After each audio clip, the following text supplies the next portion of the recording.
Bacaan pertama, bacaan diambil dari kitab Kejadian. Kemudian manusia itu bersetubuh dengan Hawa istrinya, dan mengandunglah perempuan itu, lalu melahirkan Kain. Maka kata perempuan itu, "Aku telah mendapat seorang anak laki-laki dengan pertolongan Tuhan." Selanjutnya, dilahirkannya lah Habel adik Kain, dan Habel menjadi gembala kambing domba, Kain menjadi petani. Setelah beberapa waktu lamanya, maka Kain mempersembahkan sebagian dari hasil tanah itu kepada Tuhan sebagai korban persembahan. Habel juga mempersembahkan korban persembahan dari anak sulung kambing dombanya, yakni lemak-lemaknya. Maka Tuhan mengindahkan Habel dan korban persembahannya itu. Tetapi Kain dan korban persembahannya tidak diindahkannya. Lalu hati Kain menjadi sangat panas dan mukanya muram. Firman Tuhan kepada Kain, "Mengapa hatimu panas dan mukamu muram?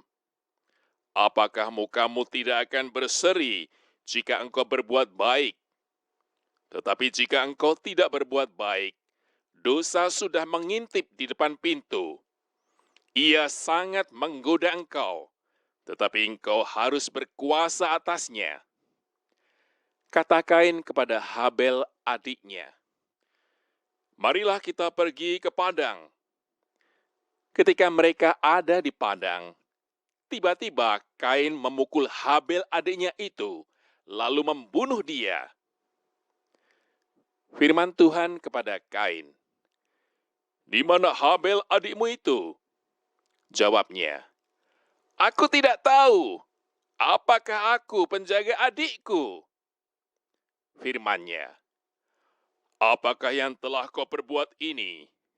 Darah adikmu itu berteriak kepadaku dari tanah. Maka sekarang, terkutuklah engkau, terbuang jauh dari tanah yang mengangakkan mulutnya untuk menerima darah adikmu itu dari tanganmu. Apabila engkau mengusahakan tanah itu, maka tanah itu tidak akan memberikan hasil sepenuhnya lagi kepadamu.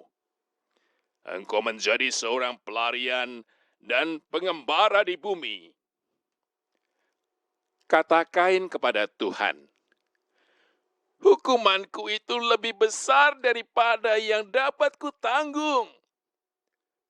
Engkau menghalau aku sekarang dari tanah ini, dan aku akan tersembunyi dari hadapanmu, seorang pelarian dan pengembara di bumi. Maka barang siapa yang akan bertemu dengan aku, tentulah akan membunuh aku." Firman Tuhan kepadanya, "Sekali-kali tidak. Barang siapa yang membunuh Kain, akan dibalaskan kepadanya 7 kali lipat." Kemudian Tuhan menaruh tanda pada Kain, supaya ia jangan dibunuh oleh barang siapapun yang bertemu dengan dia. Adam bersetubuh pula dengan istrinya. Lalu perempuan itu melahirkan seorang anak laki-laki dan menamainya Set. Sebab katanya, "Allah telah mengaruniakan kepadaku anak yang lain sebagai ganti Habel, sebab Kain telah membunuhnya." Demikianlah sabda Tuhan.